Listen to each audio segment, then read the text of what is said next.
কি অবস্থা ভাই? শুনলাম স্বর্ণের দামের লেগে নাকি বিয়ে করা পারতেছ না? হ্যাঁ, কোনো সমস্যা নাই কা, আমি আছি। আমি তোম করে আজকে একটা ভালো বুদ্ধি দেবো।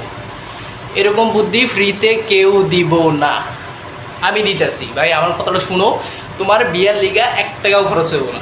আমার কথাটা শোনো শুনো মনে করো একটা সুন্দর দেখে একটা মাইয়ে পড়াইবা, ঠিক আছে? ফার্স্ট সুন্দর দেখে একটা মাইয়ে পড়াইবা, তারপরে ওই মায়ের সাথে 1 মাস প্রেম করবা, বেশি না। আমরা ভাই গরিব মানুষ, আমগো প্রেম করলে টাকা খরচ হইব, অত টাকা খরচ করা আমার সামর্থ্য নাই। 1 মাস প্রেম করবা, দেন তোমরা একদিন বুদ্ধি কইরা ওই মাইয়ার ঘরে যাবা রাত্রেবেলা। আর কিচ্ছু বলা লাগবে না, আর কিচ্ছু করতে হবো না, বাদ বাকি পাবলিক সামলাই নেবে। তোমরা খালি যে বইয়া থাকবে, আর কিচ্ছু করতে হবো না। 2-4টে মাইর খাইবা, কোনো সমস্যা নেই। আমরা গরিব মানুষ, কিছু পাইতে হলে কিছু দিতে হবে। 2-4টে মাইর খাইবা, ওটা সহ্য করে নিবা, কষ্ট করে সহ্য করে নিবা। তারপরে বাদ বাকি সব পাবলিকই সামলাই নেবে।